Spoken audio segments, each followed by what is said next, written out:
Alors, à nouveau, bonsoir à toutes et à tous. Nous sommes très heureuses de vous retrouver pour ce webinaire mensuel de nos voix comptes, qui, comme vous avez pu le noter sur nos réseaux sociaux, est un webinaire spécial. L'une des activités que nous avons prévues justement dans le cadre de la célébration de l'an 1 du Forum Génération Égalité. Aujourd'hui, nous sommes réunis pour discuter des progrès qui ont été réalisés un an après le forum. Quelles sont les avancées du processus à l'étape actuelle et comment est-ce qu'on peut apprécier l'implication des États? Nous allons en parler donc pour les prochaines minutes avec notre spécial invité que nous allons introduire très rapidement. Mais en attendant, je voudrais vous souhaiter la bienvenue. Je me présente, je suis Teslanik Rondeillon, chargée de projet Nos Voix comptent. Et pour conduire ce webinaire, je serai accompagnée de ma collègue Chanceline Mevoanou, que j'invite à se présenter. Merci beaucoup. Bonsoir à toutes et à tous. Je m'appelle Chanceline Mevoanou et je m'occupe de la com en ligne de l'initiative Nos Voix comptent. Merci. Merci Chanceline. Alors, merci à toutes et à tous. Comme nous, vous pouvez également vous présenter dans le chat. N'hésitez pas à le faire, présentez-vous, dites-nous également dans le chat quelles sont vos attentes pour ce webinaire, qu'est-ce que vous attendez de ce webinaire, de l'intervention de notre invité, si vous avez déjà des questions précises, des éléments que vous ne voulez pas perdre de vue pendant les échanges, n'hésitez pas à laisser ces éléments-là dans le chat. Nous allons démarrer donc maintenant, ce n'est plus dans un instant, c'est tout de suite. Et avant de démarrer, je voudrais vous rappeler, comme toujours, les règles pour les différentes rencontres en ligne de Nos Voix comptent. Ces règles-là ne changent pas et si vous êtes un habitué de ces espaces, vous les avez certainement déjà à l'esprit. La toute première règle que nous gardons toujours, c'est de traiter toutes les personnes dans cet espace de manière équitable, avec respect et dignité, qu'importe leur religion, leurs statuts sociaux, leur âge, leur orientation sexuelle ou même leur genre. Vous apprenez justement, ça c'est la quatrième règle, donc je vais d'abord y aller pour la deuxième. On reste conscient et consciente dans cet espace que c'est un espace féministe et que les discussions sont à propos des femmes, pour les femmes et par les femmes. La troisième règle que nous n'oublions pas de respecter, c'est de contribuer à un climat de conversation et d'échange harmonieux qui soit basé sur l'esprit d'équipe, la compréhension et le respect mutuel. On n'oublie pas de rester attentif et attentive à l'écoute. Et si on a des doutes et qu'on n'est pas sûr de saisir, on essaie de comprendre tout simplement. La cinquième et dernière règle, c'est de résister à la tentation inconsciente de dominer et de ne pas rester sur la défensive. Et avant d'introduire justement l'intervention de l'ambassadrice Delphine O, notre invitée pour ce webinaire, je vous rappeler le déroulé du webinaire très rapidement. La première étape, c'est l'introduction, celle que nous sommes en train de faire en ce moment.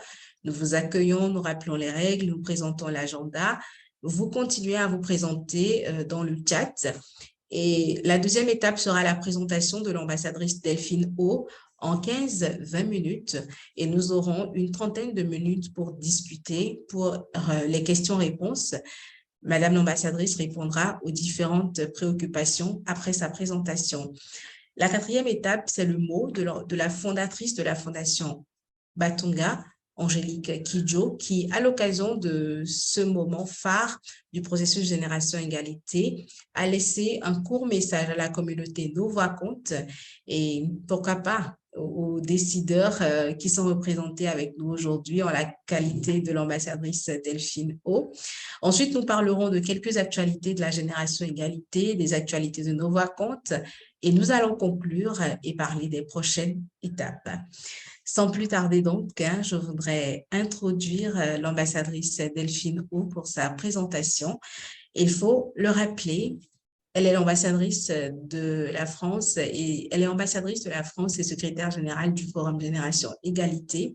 Delphine O n'est plus à présenter. du fait qu'elle porte depuis plusieurs années sa voix pour les droits des femmes. Et en tant qu'ambassadrice, elle représente la France sur tous les enjeux liés aux droits des femmes. Et elle nous fait l'honneur de partager aujourd'hui cet espace avec nous pour discuter des progrès réalisés un an après le Forum Génération Égalité, les avancées du processus et l'implication des étapes à l'heure actuelle. Madame l'ambassadrice, bienvenue. Merci d'avoir accepté l'invitation de Nous Raconte. Merci beaucoup. Alors, je vous laisse pour votre présentation et nous reviendrons juste après. Merci. Très bien. Merci beaucoup. J'espère que toutes et tous, vous m'entendez bien. Donc, je suis à Paris. Et, bienvenue à toutes et tous. Et évidemment, merci beaucoup à Nos Voix Compte et surtout à la Fondation Batonga de m'avoir invitée pour partager avec vous ces quelques mots. Je vais essayer d'être le plus bref possible. Ma présentation tiendra peut-être en moins de 20 minutes, car je préfère consacrer davantage de temps aux questions et réponses que j'espère et j'anticipe nombreuses de votre part. Juste avant de commencer, je dois vous demander une certaine bienveillance, car il se trouve que j'ai un petit bébé d'1 an qui dort juste à côté de moi.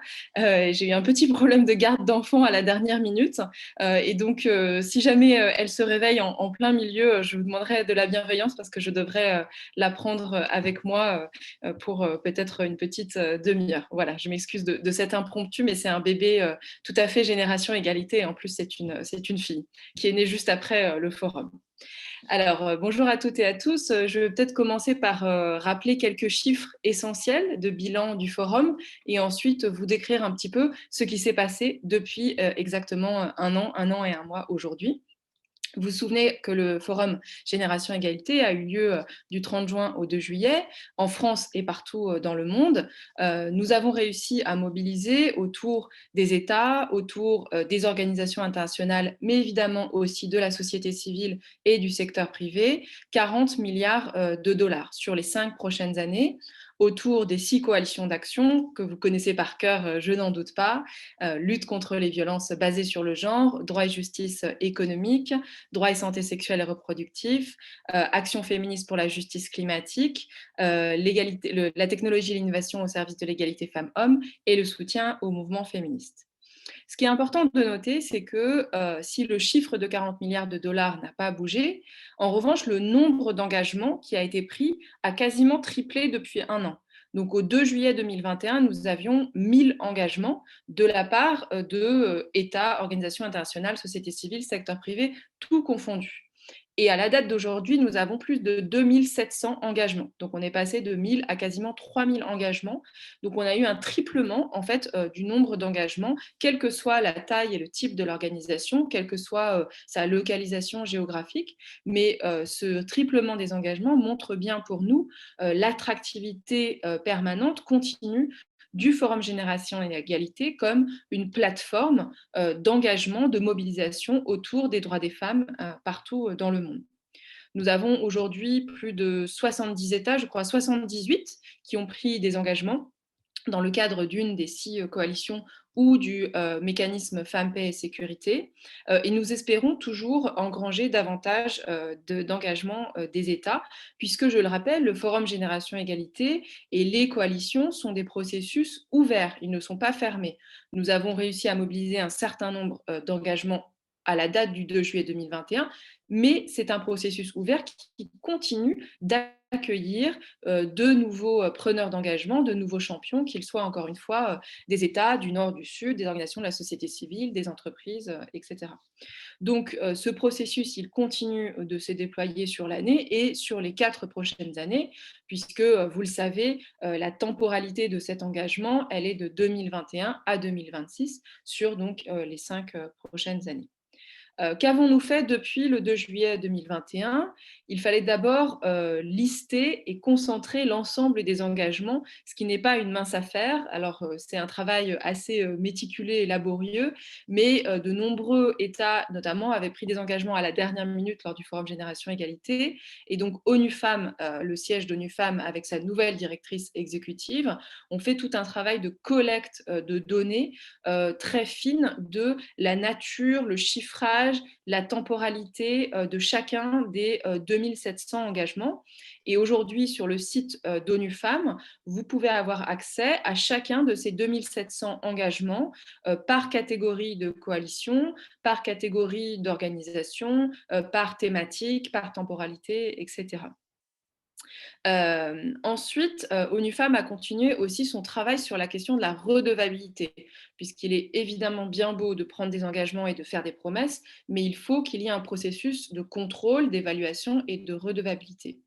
Et donc, ONU Femmes a lancé une grande enquête à laquelle vous avez peut-être répondu si vous représentez une association qui a pris des engagements au cours du printemps de cette année pour publier en septembre de cette année, donc dans 2 mois au moment de l'Assemblée générale de l'ONU, trois choses. La première chose qui sera rendue publique, ce sera le cadre de redevabilité, c'est-à-dire le document avec l'ensemble des indicateurs d'évaluation de l'ensemble des engagements, ce qui, encore une fois, n'est pas une mince affaire, mais qui pourra permettre d'évaluer l'ensemble des engagements de toutes les organisations. Donc ça, c'est un peu le document cadre qui nous permet d'évaluer.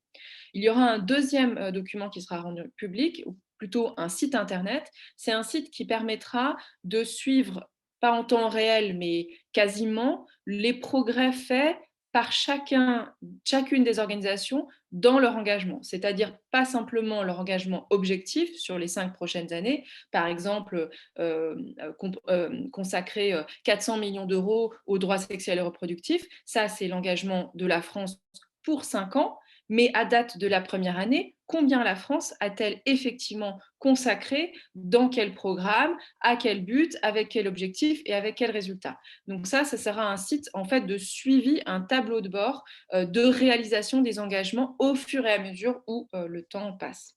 Et enfin, troisième chose, nous aurons un premier bilan, donc à 1 an plus 2 mois, en mois de septembre 2022, des progrès réalisés dans le cadre du forum, avec quelques focus sur les plus beaux résultats que nous avons pu obtenir, avec quelque part les meilleurs élèves du forum.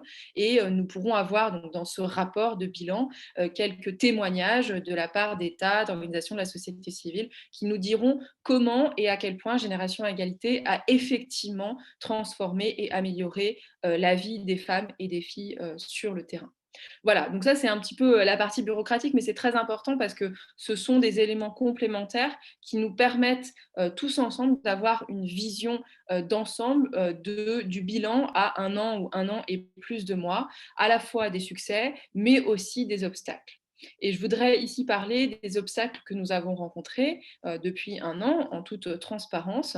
Il y avait évidemment un obstacle purement administratif qui est que la Génération Égalité, c'est une machine mondiale énorme avec des milliers de partenaires et de parties prenantes, comme vous l'avez compris. Partout dans le monde, nous avons des grands États, mais nous avons aussi des toutes petites associations de terrain et donc de la difficulté de collecter l'ensemble des informations, de les publier. C'est un travail qui prend beaucoup de temps et qui a pu provoquer de l'impatience parmi justement la société civile, à juste titre, mais c'est un travail qui est fait rigoureusement par ONU Femmes. Nous avons aussi rencontré un autre obstacle, et là, c'est l'obstacle politique, qui n'est pas toujours visible sur le terrain, mais qui est très présent, notamment aux Nations Unies. Lors de toutes les grandes conférences et rassemblements des Nations Unies, à l'Assemblée générale des Nations Unies en septembre, lors de la commission sur le statut de la femme en mars, lors de la 3e commission, lors du forum politique de haut niveau en juillet, donc tout ça, c'est des rendez-vous de l'ONU où il y a des négociations sur les droits des femmes. Nous avons tenté à chaque fois d'inclure une mention du Forum Génération Égalité dans les textes de conclusion de ces négociations. Et figurez-vous qu'à chaque fois, nous avons échoué en raison de la résistance et de l'opposition de certains pays qui ne sont pas localisés dans un continent ou une région, qui sont localisés malheureusement dans tous les continents et qui ont mis un veto pour la mention du Forum Génération Égalité. Ce qui est quelque part un témoignage du progressisme et de l'importance de ce forum, mais aussi de sa fragilité et de sa légitimité, puisque ce n'est pas un processus qu'on appelle intergouvernementale, c'est-à-dire ce n'est pas juste une négociation entre les gouvernements, mais comme vous le savez, c'est une négociation entre les gouvernements, la société civile, le secteur privé, les organisations internationales et tous les acteurs de l'égalité femmes-hommes. Et donc, le Forum Génération Égalité, il est aussi fragile, il a besoin du soutien continu des États et de la société civile parce que d'autres États conservateurs, des mouvements régressifs pour les droits des femmes un peu partout, sur le continent africain, mais aussi sur le continent européen, mais aussi en Amérique du Nord, mais aussi en Amérique latine, aujourd'hui tente de, quelque part, détruire le forum et sa dynamique, de le délégitimer en disant que ce n'est pas un processus classique des Nations Unies et que nous n'avons pas invité tous les États et que nous n'avons pas vocation d'être.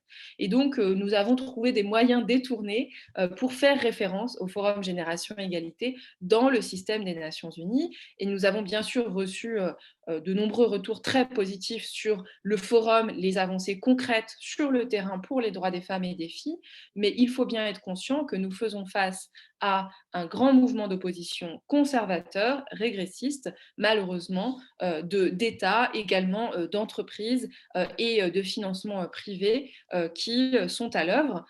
Et des dernières occurrences de ce mouvement conservateur, vous en avez sûrement entendu parler, c'est l'arrêt de la Cour suprême des États-Unis qui met fin à la légalisation de l'avortement, enfin, l'autorisation légale de l'avortement aux États-Unis, comme quoi tous les États du monde peuvent être concernés par une régression sur les droits des femmes. Maintenant, qu'est-ce qui se profile pour la suite ? En septembre de cette année, nous allons organiser avec ONU Femmes un événement qui sera hybride pour les 1 an du Forum Génération Égalité, donc un peu en décalage parce que fin juin, il y avait d'autres événements mondiaux, donc nous n'avons pas pu l'organiser. Nous organiserons un événement, mais plus important, la prochaine étape, c'est 2023. Septembre 2023, Assemblée générale des Nations Unies. On sera exactement à 2 ans et demi après le Forum Génération Égalité, c'est-à-dire à mi-parcours des 5 ans du forum. Et là, ONU Femmes planifie d'organiser un grand événement qui sera probablement aussi autour des Nations Unies pour marquer le coup et faire un bilan à mi-chemin des 5 ans du Forum Génération Égalité, avant probablement un autre événement qui, lui, aura lieu en 2026, mais c'est dans très longtemps, donc on a encore le temps de s'en parler et de discuter sur ce sujet. Et d'ici là, la France, que je représente, avec le Mexique, ONU Femmes, continue de batailler dans toutes les enceintes multilatérales, à l'ONU, à New York, à Genève, à l'OCDE, dans l'Union européenne, avec l'Union africaine, dans toutes ces organisations multilatérales, pour imposer le Forum Génération Égalité et surtout pour collecter de nouveaux engagements de la part des États et des organisations de la société civile. Je ferai peut-être un petit focus, et je vais m'arrêter là, sur la zone géographique qui est concernée par la Fondation Batonga et nos voix comptent, donc principalement, si je ne me trompe pas, l'Afrique de l'Ouest et l'Afrique centrale francophone de langue française. Vous le savez, le Burkina Faso est un des champions de la coalition sur les droits et santé sexuelle et reproductifs, aux côtés de la France. Nous avons beaucoup travaillé ensemble. Malheureusement, il y a eu un coup d'État il y a quelques mois et donc nous sommes aujourd'hui en attente du positionnement des nouvelles autorités pour continuer sur les engagements communs de la France, du Burkina Faso, mais aussi des autres champions, notamment de la Fédération internationale du planning familial. Nous travaillons bien aussi avec d'autres pays, je pense, qui ont récemment annoncé des mesures juridiques législatives importantes, notamment en faveur du droit à l'avortement. Je pense évidemment au Bénin, je pense à la Sierra Leone, un petit peu plus au sud, mais qui a également aussi très récemment, il y a quelques semaines, annoncé la dépénalisation de l'avortement, donc qui est un sujet important que porte la France en termes de plaidoyer, et de manière générale sur la planification familiale, l'accès universel à la contraception, l'éducation à la sexualité. Nous travaillons notamment avec le Sénégal sur ce sujet et avec d'autres pays du Sahel, et donc le droit à l'avortement. Voilà, je suis toute ouverte pour répondre à vos questions sur tel ou tel État. Nous avons si on regarde le monde en entier, nous avons des engagements très forts de 2 continents. Alors 3 continents, évidemment l'Europe, mais aussi le continent africain, très important. Donc j'ai cité quelques pays. Dans la zone plutôt anglophone, Afrique de l'Est, Afrique australe, nous avons aussi le Kenya, la Tanzanie, l'Afrique du Sud, le Malawi, qui sont très engagés. Et puis l'autre continent, c'est le continent sud-américain, évidemment avec le Mexique, mais aussi le Chili, l'Argentine, l'Uruguay, etc. C'est voilà, deux continents dans le sud qui sont très, très engagés. Merci et je suis ravie de répondre à vos questions. Merci, Madame l'ambassadrice. Merci également à nos participants et participantes. Nous voyons quelques échanges dans le chat. Mais ce serait bien à ce moment de prendre les questions, les préoccupations. Vous avez fait le tour de tout le processus en ce moment. Où est-ce que nous en sommes? Comment est-ce qu'on se projette également pour la suite? On note qu'il y a beaucoup d'événements à venir pour lesquels on doit noter les dates. Je note essentiellement la date à mi-parcours en septembre 2023. Mais en attendant, nous allons recevoir les autres questions et moi, je vous poserai peut-être des questions sur septembre 2022 déjà. Comment est-ce qu'on prend notre place déjà pour la prochaine Assemblée générale des Nations unies? La génération égalité prendra sa place comment à ce moment-là, avant d'aller vers 2023? Et si on a des questions, en attendant que l'ambassadrice puisse répondre à cette première question, levez la main et nous allons vous donner la parole. Merci. Merci beaucoup. Je vais répondre à votre première question, Teslanik, en attendant que les autres arrivent. Donc, que va-t-il se passer dans 2 mois à l'Assemblée générale des Nations unies 2022? Donc, nous sommes en train de travailler avec ONU Femmes sur le concept d'un événement qui sera donc ce qu'on appelle un side event, un événement parallèle, qui sera probablement hybride, donc en partie à New York, mais aussi en partie sur Internet, virtuel, pour célébrer les 1 an du forum. C'est ONU Femmes qui a la main sur cet événement. La France participera probablement au niveau ministériel. Et je crois que l'objectif de cet événement, c'est évidemment de célébrer les 1 an du forum, mais c'est surtout de donner la parole aux bons élèves, comme on dit, ceux qui ont bien travaillé et bien tenu leurs engagements depuis 1 an. Et dans ce cadre, j'espère qu'il sera possible, mais je ne peux pas prendre cette décision car c'est ONU Femmes qui organise cet événement, justement de donner la parole à des initiatives comme Nos Voix comptent ou à certains États ou à certaines organisations de la société civile qui peuvent avoir un témoignage intéressant à donner sur évidemment les succès, mais aussi les défis qu'ils ou elles ont rencontrés sur le terrain pour la mise en place de Génération Égalité et de leur engagement à proprement parler.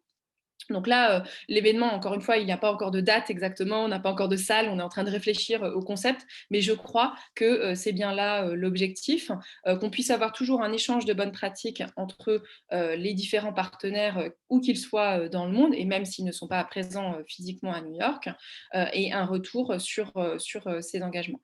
L'objectif aussi, il faut le dire, de tous les événements Génération Égalité après le forum, c'est continuer d'inviter d'autres à nous rejoindre. Et c'est là que c'est très important d'avoir ce retour de ceux qui ont été avec nous en juin et juillet 2021. C'est très important d'avoir votre retour, mais que vous continuez à inviter d'autres organisations de la société civile, États, secteur privé, etc., à nous rejoindre au sein du Forum Génération Égalité, à rejoindre une des 6 coalitions en fonction de leur expertise, en fonction de leurs préférences, en fonction de ce qu'ils souhaitent, ce sur quoi ils souhaitent agir dans les prochaines années. Et ces engagements sont collectés par ONU Femmes et viennent s'inscrire dans la dynamique Génération Égalité, qui encore une fois est vivante, dynamique, ouverte, qui n'est pas du tout figée. Ça n'est pas, encore une fois, un texte qui est figé et qui ne bougerait pas, mais c'est vraiment un processus qui est ouvert.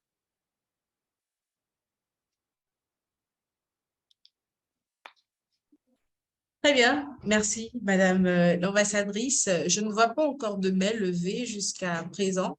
Est-ce à dire qu'il n'y a pas de préoccupation, que la présentation de Madame l'ambassadrice a été la plus complète possible? Je crains. Alors, nous avons une personne qui vient de lever la main, Caroline Veng, je vous permets de parler. Vous aurez juste à activer votre micro et à poser votre question. Bonjour à tout le monde. Est-ce que vous m'entendez? Oui, Caroline. Oui. Ah, ok. Désolée, il y a un peu de bruit. Je suis sur le terrain dans un marché. Je suis Caroline Veng, je suis la présidente du réseau des jeunes féministes d'Afrique centrale. Et ma question intervient juste après la présentation de l'ambassadrice Delphine. Ce serait de savoir justement, nous avons encouragé plusieurs organisations, associations et féministes à rejoindre justement la campagne Génération Égalité. Mais une question en revenait tout le temps, c'était de savoir est-ce que les coalitions, les engagements pour les coalitions d'action seront à nouveau ouverts parce que pour le moment, justement, il n'y a pas eu de relance à ce niveau. Donc, les organisations que nous avons puisées sur le terrain demandaient si les coalitions d'action, du moins les engagements pour les coalitions d'action seront à nouveau ouverts ou c'est clos jusqu'à la fin des 5 ans que dure la première partie de la campagne. Merci. Merci Caroline. Donc, je vais le dire et le répéter, mais les coalitions sont toujours ouvertes et nous avons toujours conçu Génération Égalité comme un processus ouvert et nous sommes au contraire absolument ravis que le processus continue d'inspirer et d'attirer de nouveaux partenaires. Alors, comme vous savez, il y a 2 niveaux dans les coalitions. Il y a les champions. Ça, c'était des engagements qui ont été négociés pendant 2 ans, qui ont été vraiment finement articulés. Donc ça, les champions ont déjà été annoncés, même avant le forum d'ailleurs. On ne peut pas rentrer en tant que champion parce que ça suppose une dynamique collective. Mais en tant que membre d'une coalition, chaque organisation, chaque État, chaque association, chaque entreprise, chaque collectivité peut rejoindre une coalition. Alors, il faut faire un processus, évidemment, par ONU Femmes. Il ne suffit pas seulement de se déclarer Génération Égalité. Donc, il faut contacter la représentation ou le bureau d'ONU Femmes, soit national, soit régional. Donc, je pense que pour vous, ce serait plutôt le bureau d'ONU Femmes qui est à Dakar, au Sénégal, avec Oulimata Sarr, qui va ensuite faire le lien avec le siège à New York.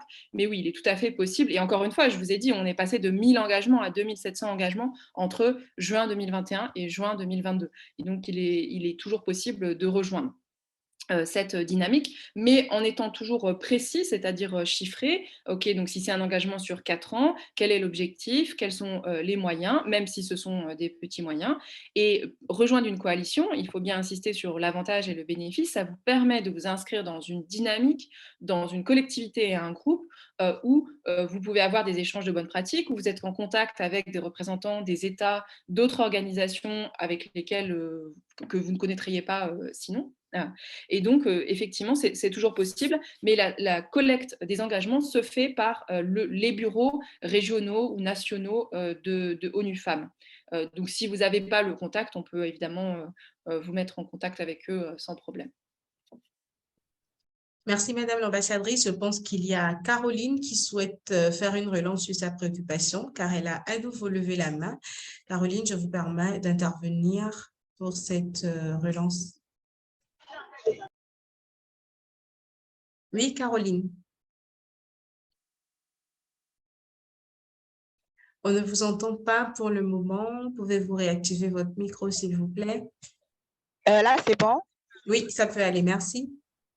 D'accord. J'avais une autre question, c'était de savoir les activités que nous avons mis sur le terrain concernant nos engagements que nous avons pris. Quelle serait la procédure pour faire parvenir, par exemple, les rapports?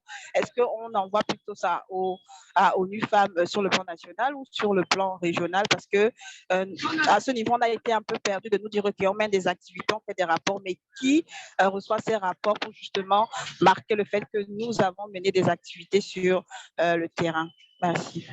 Ouais, très, très bonne question. D'abord, je vous félicite d'avoir tenu vos engagements et fait un rapport parce que tout le monde ne l'a pas fait. Donc, je vous félicite. Normalement, mais c'est là où le processus est compliqué, chacune des organisations qui a pris un engagement doit avoir reçu un email du siège de ONU Femmes à New York. Mais il y a eu quelques trous dans la raquette, comme on dit. Et donc, je sais qu'il y a eu notamment des petites organisations où il n'y avait pas la bonne adresse email, où la personne n'était pas là, où l'adresse email ne marchait pas, ou simplement il n'y avait pas d'adresse, et où donc le contact ne s'est pas fait.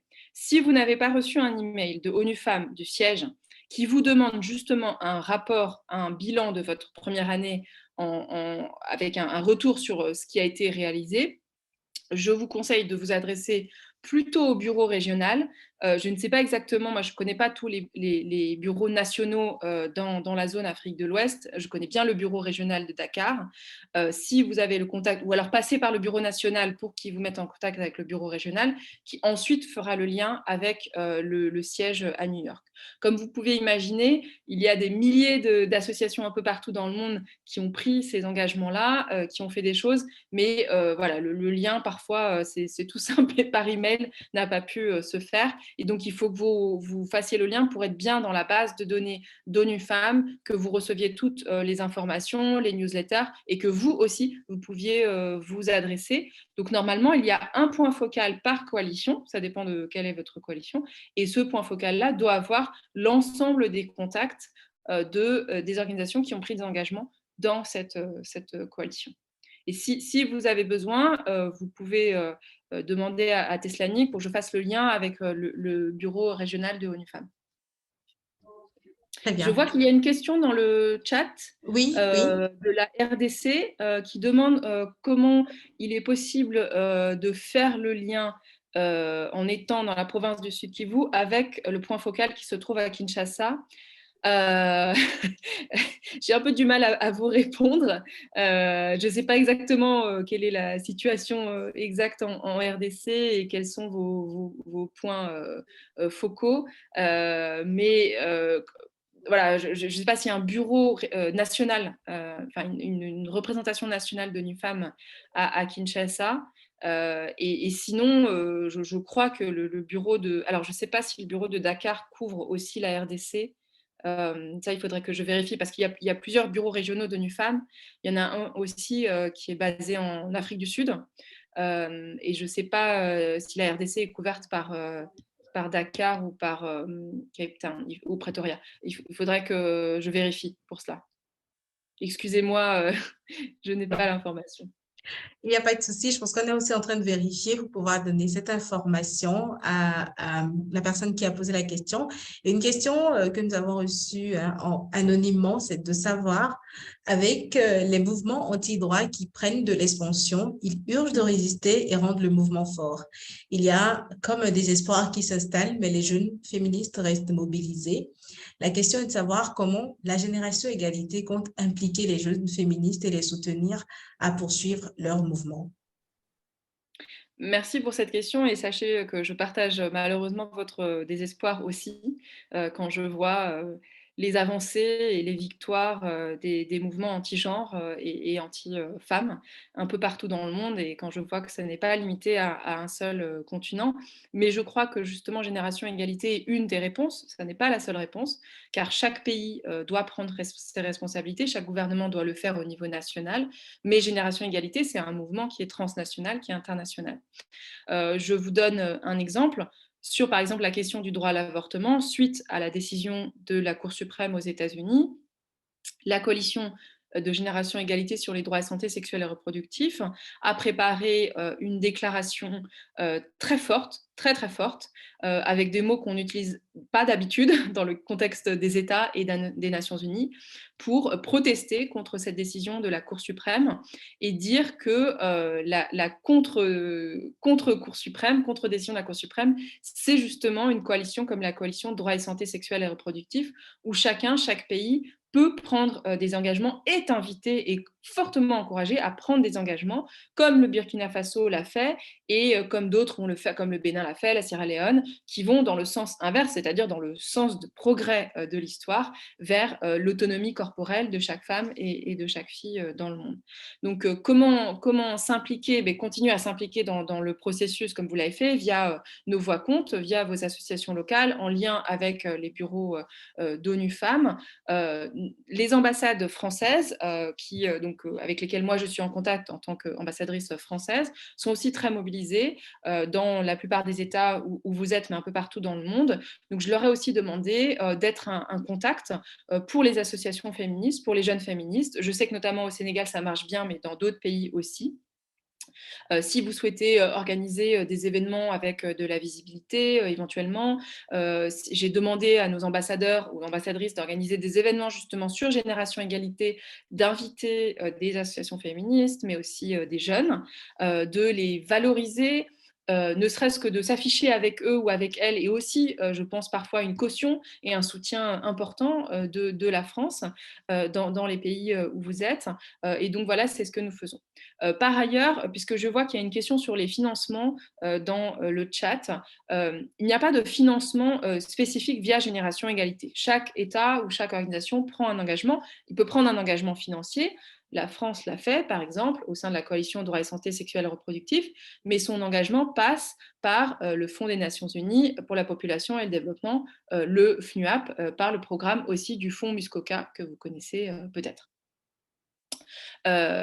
En revanche, la France a mis en place, à l'occasion du forum, en 2020, même une année avant, un fonds qui s'appelle le Fonds de soutien aux organisations féministes, dont vous avez peut-être entendu parler via la Fondation Batonga ou via d'autres organismes, qui est un fonds donc français, qui est géré par le ministère des Affaires étrangères et l'Agence française de développement, qui a pour but de financer des organisations féministes dans le Sud, uniquement dans le Sud, à hauteur de 40 millions d'euros par an. Alors, 40 millions d'euros, c'est l'ensemble de la planète, donc évidemment, c'est distribué. Donc, nous l'avons fait en 2020, en 2021, et nous sommes en train de le faire pour 2022, et nous espérons renouveler ce fonds. Et donc, via ce fonds, des organisations féministes peuvent être financées avec des montants qui sont tout à fait variables. C'est la première fois que la France a lancé un fonds uniquement pour les associations féministes du Sud, qui ne passent pas par d'autres organismes, d'autres organisations internationales, etc.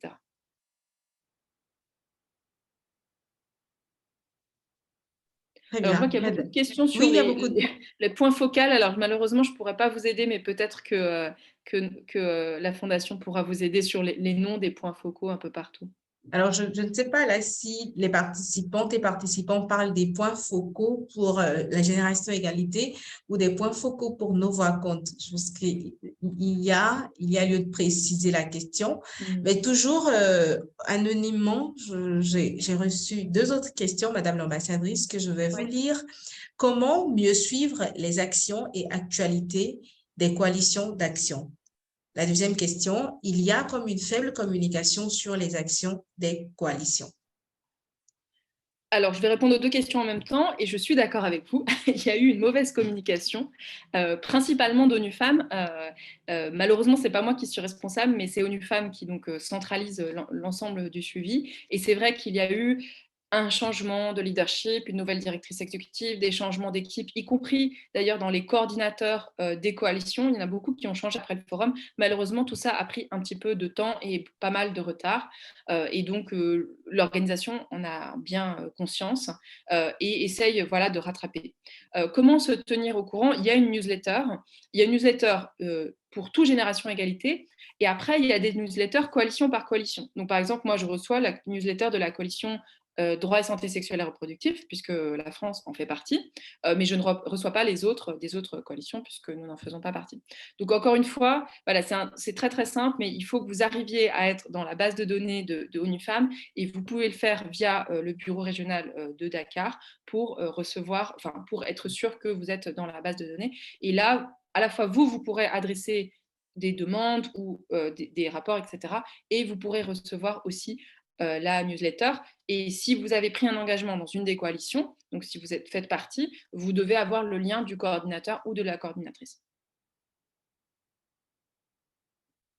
Très bien. Donc, pour voilà ce qu'il en est pour cette question. Oui, j'essaie de voir aussi. Bonjour, la France compte-t-elle pérenniser à partir de 2023 le fonds de soutien aux organisations féministes? Peut-on attendre une annonce sur le fonds lors de l'Assemblée générale des Nations unies? Alors, nous y travaillons, mais je ne peux pas vous le confirmer à date aujourd'hui. Nous serons bien présents, évidemment, à l'Assemblée générale des Nations unies, mais pour l'instant, la décision n'a pas encore été prise à la fois par le ministère et c'est également quelque chose qui doit être inscrit dans le projet de loi, de budget, pardon, comme vous le savez, de finances. Donc, pour l'instant, je ne peux pas vous le confirmer, mais évidemment, j'y suis, et moi et mes collègues qui travaillons sur les questions de genre, très, très favorables. Très bien. D'autres questions que je note. Est-ce que la task force des jeunes sera lancée pour une nouvelle cohorte? Est-ce que la task force des jeunes, pardon, sera lancée? Sera lancée pour une nouvelle cohorte. Je n'ai pas bien compris. Alors, est-ce que vous faites référence à la Youth Task Force, c'est ça? Exactement. D'accord. Alors, oui, c'est un point important sur la gouvernance du forum, puisque jusqu'au forum qui a eu lieu à Paris pendant 2 ans, nous avions une gouvernance qui était partagée avec la France, le Mexique, ONU Femmes, et puis le groupe de la société civile et la task force de la jeunesse, comme vous le savez. Lorsque le forum a eu lieu, ce groupe s'est dissous, puisque son objectif et sa mission, c'était d'organiser l'événement de Mexico et de Paris, donc sa mission a été achevée. Aujourd'hui, ONU Femmes est en train de préparer une nouvelle gouvernance, dans l'idée aussi qu'il faut passer le relais à d'autres organisations, d'autres États. Il faut que chacun puisse à un moment être impliqué s'il le souhaite et que ça ne doit pas toujours être, par exemple, la France et le Mexique, mais d'autres États. Et donc, elle a fait un appel à candidature. Donc, c'est pareil aussi. Je crois que la date limite a été repoussée. Je ne sais pas si c'est clos encore ou pas parce que c'était en juillet. Pour une vingtaine d'organisations. Donc, il y aura sur 20 membres de ce nouveau comité de direction, il y aura 6 États. Si je me souviens bien, il y a deux organisations de la société civile, 2 organisations de jeunesse, 2 organisations qui représentent les adolescentes. Et après, le reste, c'est organisations philanthropiques et organisations internationales. Donc, elle a lancé un appel à candidature en donnant évidemment un traitement préférentiel aux organisations qui étaient déjà engagées dans Génération Égalité, qui ont montré soit via un engagement dans une des coalitions ou des événements, mais en essayant d'ouvrir le plus largement possible. Et donc, la France aura un statut d'observateur dans ce nouvelle structure de gouvernance avec le Mexique, car nous souhaitons justement laisser la place à de nouveaux États, de nouveaux gouvernements qui vont rejoindre et qui vont redynamiser, apporter leur propre expérience, leur propre expertise, etc. Je m'excuse juste une petite seconde, je reviens tout de suite. D'accord. Il n'y a pas de souci, on vous laisse y aller. En attendant, je continue de voir s'il y a d'autres questions. Est-ce que la Génération Égalité entend mettre en place des plaidoyers ou soutenir les organisations qui travaillent pour susciter plus d'États africains à rejoindre le processus? Il y a comment faire pour être dans la base de données de ONU Femmes? Je pense pour être dans la base de données de ONU Femmes, c'est déjà d'aller sur le site. J'ai partagé tout à l'heure un lien qui vous permet de vous informer sur les bureaux régionaux et pays de ONU Femmes. Vous pouvez voir au niveau de ce lien-là. Et si votre pays est identifié, il y a également les contacts. Et sur le site de ONU Femmes, je pense qu'il y a aussi la possibilité de s'inscrire à la newsletter. Et c'est déjà une bonne façon d'être dans la base de données. Et si vous voulez un contact beaucoup plus direct, ce sera par exemple d'aller vers les bureaux pays ou régionaux, comme l'a suggéré tout à l'heure Madame l'ambassadrice, pour faire connaître votre travail, prendre un contact, poser des questions, enfin, toutes les préoccupations que vous avez. Et peut-être pour petite précision, je peux déjà vous rappeler les bureaux régionaux que j'ai sous les yeux en ce moment. On a un bureau régional pour l'Afrique de l'Est et l'Afrique australe, un bureau multi-pays en Afrique du Sud qui couvre justement le Burundi, l'Éthiopie, le Kenya, le Malawi, la Mozambique, le Rwanda, la Somalie, le Soudan du Sud, la Tanzanie, l'Ouganda et le Zimbabwe. Le bureau régional pour l'Afrique de l'Ouest et l'Afrique centrale est justement à Dakar.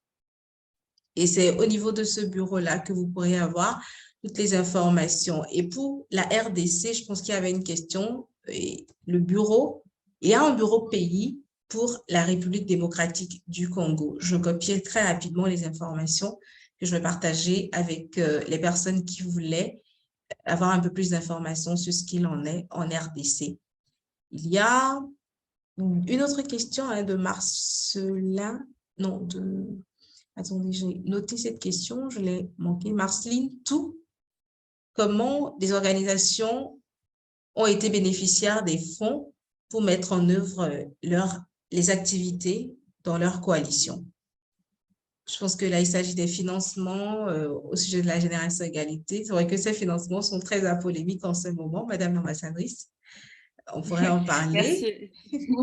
Heureusement, le papa est arrivé à bon moment. Je ne vais pas tarder, mais je vais répondre aux questions. Alors, donc, comme je l'expliquais, il n'y a pas de financement à proprement parler de génération égalité, puisque c'est coalition par coalition. Chacun des partenaires, des parties prenantes, a décidé ou pas de dédier des investissements ou des financements dans le cadre de la coalition. Certains États ou certaines organisations internationales ont pris des engagements qui ne sont pas financiers, qui sont uniquement, par exemple, législatifs, faire passer une loi, ou programmatiques, mettre en place un certain programme ou élargir un programme, mais qui ne sont pas un financement des associations féministes à proprement parler. La France le fait, comme je l'ai dit, dans le cadre du Fonds des Nations Unies pour la population et le développement et de son fonds de soutien aux organisations féministes. Donc, je ne peux pas vous dire exactement combien d'organisations ont été bénéficiaires de fonds. Il y a eu des accords dans certaines coalitions entre des États et des associations, des ONG, où l'engagement de l'État ou de l'organisation internationale constituait justement à financer certaines associations ou du moins des actions autour de ces associations. Donc, ça n'est pas homogène en fonction, dans toutes les coalitions, c'est vraiment en fonction de chaque coalition. Mais l'avantage de la coalition, encore une fois, c'est d'être en contact avec certaines organisations qui ne vous connaissent pas forcément, qui ne connaissent pas vos activités, vos objectifs, vos missions, et qui, même si dans l'immédiat ne vont pas vous financer, peuvent vous apporter un soutien, vous inclure dans les programmes, etc. Très bien. Une autre question dans le chat. Est-ce que la génération égalité entend mettre en place des plaidoyers ou soutenir les organisations qui travaillent pour susciter plus l'État africain à rejoindre le processus? Alors ça, nous le faisons un petit peu, si vous voulez, au quotidien, via à la fois les bureaux régionaux d'ONU Femmes et via aussi nos ambassades, lorsqu'elles le peuvent, qui organisent des entretiens, des rendez-vous avec le ministère des droits des femmes, ministère de la famille des États africains. Nous travaillons aussi bien avec les États africains qui sont déjà engagés en leur demandant eux-mêmes de faire un peu la publicité de Génération Égalité, parce que la France ne peut pas toujours tout faire. Il n'est pas toujours bienvenu, d'ailleurs, que ce soit la France qui demande ce genre d'engagement. Donc, c'est aussi bien qu'on puisse compter sur des champions régionaux. Et c'est pour ça que nous étions ravis que le Burkina Faso ait rejoint la coalition DSSR, parce que nous avions souhaité que les autorités burkinabées puissent aussi ensuite jouer un rôle de leader régional pour aller convaincre d'autres États africains que des engagements sur les DSSR, la contraception, était possible. Bon, il y a eu un petit changement politique qui fait que c'est un peu plus compliqué maintenant, mais nous travaillons, par exemple, avec le Kenya, nous travaillons assez bien aussi pour que le président kényan convainque certains des États voisins de venir s'engager dans Génération Égalité. Et sinon, cela se fait via les ambassades françaises, via aussi d'autres ambassades d'autres pays qui sont très engagés, comme la Suède ou le Canada, et via les bureaux d'ONU Femmes. Et c'est un travail aussi qui se fait beaucoup à New York, à l'ONU, lors de toutes ces réunions de l'ONU. Donc, on va parler de l'Assemblée générale, mais aussi de la CSW, où nous faisons tout un travail de conviction, à la fois de publicité, de communication et de conviction auprès des États africains. Question de Chanceline, donc j'y ai répondu. La plateforme pour suivre les rapports des porteurs d'engagement, oui, donc c'est sur le site d'ONU Femmes. Je pourrais vous le faire passer via Teslanic. Mais donc il y a un site dynamique avec des cartes qui vous permet de voir et de cliquer organisation par organisation ou coalition par coalition quels sont les engagements. Ça, c'est, on va dire, statique dans le sens où c'est quel est l'engagement, mais savoir si les engagements ont été réalisés et à quelle hauteur, ça, ce sera en septembre. Donc, ce sera en anglais le Commitment Tracker, donc le tableau de bord qui permettra de suivre à quel pourcentage, à quel degré ont été réalisés les engagements, sachant qu'il faut bien le dire, cela repose uniquement sur le volontarisme et le self-reporting des uns et des autres, puisque ONU Femmes ne peut pas vérifier 2700 engagements en temps réel. Donc, il demande à chaque organisation de faire un rapport sur les progrès qui ont été réalisés chaque année. Madame l'ambassadrice, nous avons une main levée depuis une bonne dizaine de minutes. Je vais permettre à la personne de poser sa question. Vous pouvez juste activer votre micro et intervenir.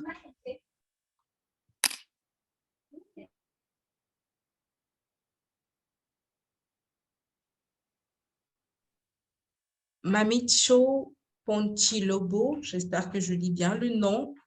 Nous vous avons autorisé à intervenir. Si vous êtes toujours avec nous, vous pouvez activer votre micro et poser votre question.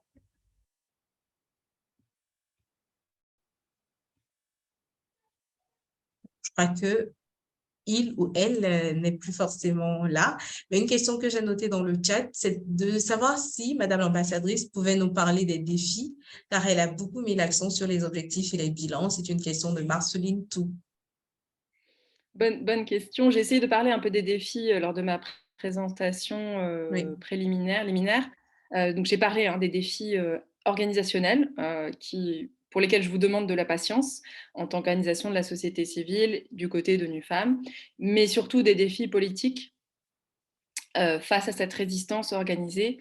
Nous avions déjà rencontré cette résistance pendant l'organisation du forum, où il y avait eu certaines critiques et complaintes de certains États conservateurs qui avaient porté plainte auprès d'ONU Femmes en disant que ce processus n'était pas légitime, qu'il n'était pas intergouvernemental, qu'il ne passait pas par l'Assemblée générale des Nations unies, qu'il n'avait pas lieu d'être. Mais nous avons continué malgré tout, et aujourd'hui, cette résistance, nous la rencontrons encore aujourd'hui.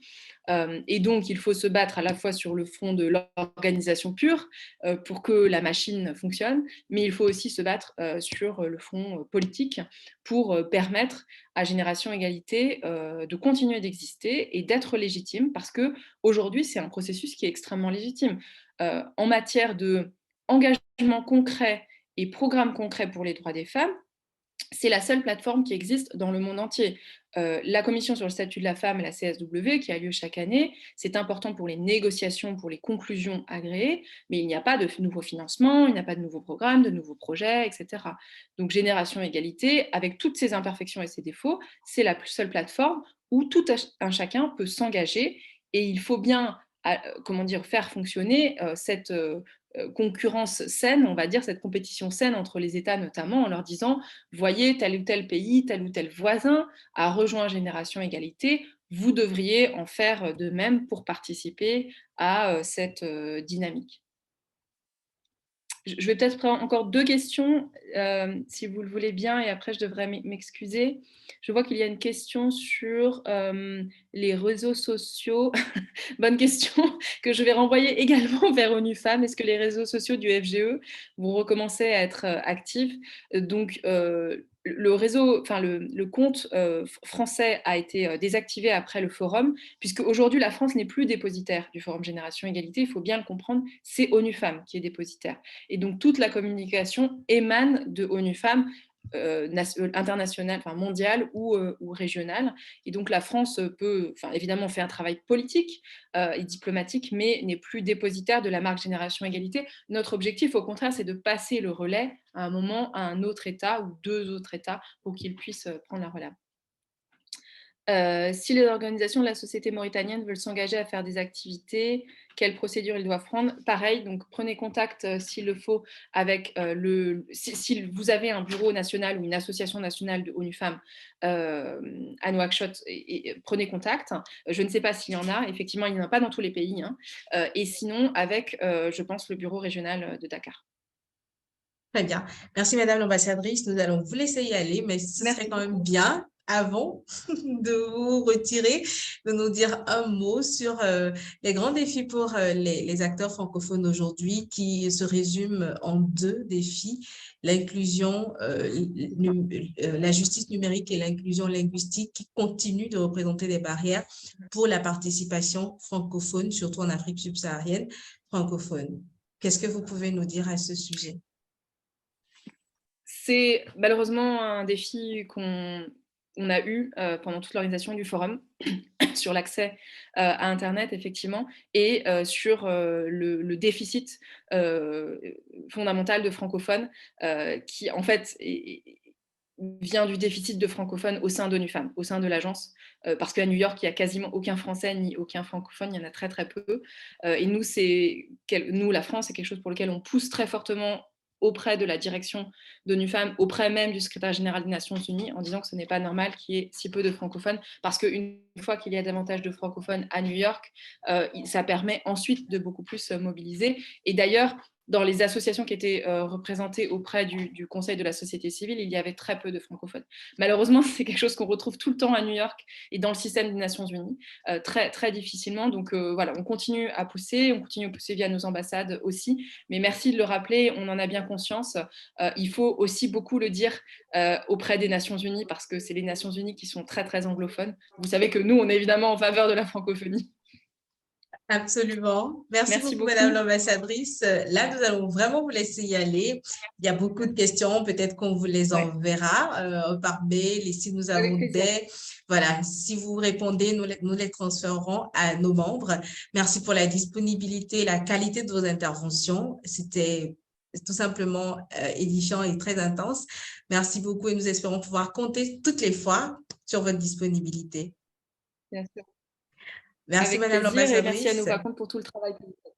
Merci beaucoup. À bientôt.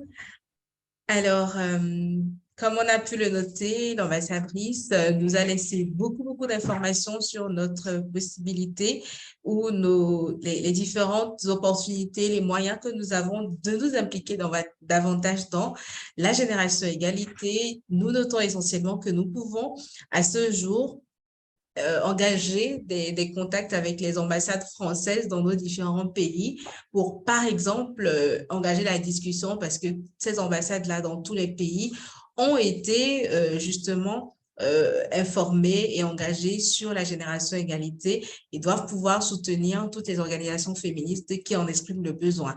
Alors, n'hésitez pas, prenez des contacts, prenez, comme je le dis toutes les fois ou on vous le rappelle toutes les fois qu'on en a l'occasion, prenez justement le devant. Nous n'avons pas fini le webinaire, encore 10 minutes et nous allons boucler. Alors, pour ces 10 minutes, nous allons prendre 3 petites minutes pour suivre le message de la fondatrice de la Fondation Batonga. Comme je vous le disais dans la présentation de l'agenda, elle nous a laissé un court message dans le cadre de l'an 1 du Forum Génération Égalité et a souhaité justement qu'on partage ce message-là avec toute la communauté Nos Voix Comptent. Si vous me confirmez que vous voyez toutes et tous l'écran en ce moment avec Angélique Kidjo, je vais lancer pour qu'on puisse y aller. Alors, très rapidement, on y va. Bonjour à toutes et à tous. Pour le Forum Génération Égalité, nous avons créé la plateforme Nos Voix Comptent pour permettre aux femmes africaines francophones de parler des défis auxquels elles font face, du genre représentation, participation et implication, et aussi surtout la barrière linguistique et la fracture numérique. Je veux lancer ici un appel à tous ceux qui souhaitent rejoindre ce mouvement d'égalité, de participer, d'amplifier les voix de ces femmes, de les aider à donner les exemples et à donner des actions aussi qui nous permettent de voir au quotidien ce que ces femmes vivent et ce qu'elles font et comment elles arrivent, avec peu de moyens, à aider leur communauté et à s'aider elles-mêmes. Nous invitons enfin les États, les pays francophones et d'autres aussi à rejoindre le mouvement de ces femmes pour permettre de réduire la pauvreté et de permettre à nos économies d'être plus fortes et que les femmes soient au centre de ce changement. Je vous remercie. Bonjour à toutes et à tous. Pour le Forum Génération Égalité, nous avons créé la plateforme Nos Voix Comptent pour permettre aux femmes africaines francophones de parler des défis auxquels elles font face, du genre représentation, participation et implication, et aussi surtout la barrière linguistique et la fracture numérique. Je veux lancer ici un appel à tous ceux qui souhaitent rejoindre ce mouvement d'égalité, de participer, d'amplifier les voix de ces femmes, de les aider à donner les exemples et à donner des actions aussi qui nous permettent de voir au quotidien ce que ces femmes vivent et ce qu'elles font et comment elles arrivent, avec peu de moyens, à aider leur communauté et à s'aider elles-mêmes. Nous invitons enfin les États des pays francophones et d'autres aussi à rejoindre le mouvement de ces femmes pour permettre de réduire la pauvreté et de permettre à nos économies d'être plus fortes et que les femmes soient au centre de ce changement. Je vous remercie. Alors, je pense qu'il y a beaucoup de personnes qui ont dit que le volume était très faible. Je vais très rapidement nous rejouer une dernière fois pour les personnes qui n'ont pas entendu. Et on va écouter une dernière fois ce message. Bonjour à toutes et à tous. Pour le Forum Génération Égalité, nous avons créé la plateforme Nous Voix Compte pour permettre aux femmes africaines francophones de parler des défis auxquels elles font face, du genre représentation, participation et implication, et aussi surtout la barrière linguistique et la fracture numérique. Je veux lancer ici un appel à tous ceux qui souhaitent rejoindre ce mouvement d'égalité, de participer, d'amplifier les voix de ces femmes, de les aider à donner les exemples et à donner des actions aussi qui nous permettent de voir au quotidien ce que ces femmes vivent et ce qu'elles font et comment elles arrivent, avec peu de moyens, à aider leur communauté et à s'aider elles-mêmes. Nous invitons enfin les États des pays francophones et d'autres aussi à rejoindre le mouvement de ces femmes pour permettre de réduire la pauvreté et de permettre à nos économies d'être plus fortes et que les femmes soient au centre de ce changement. Je vous remercie.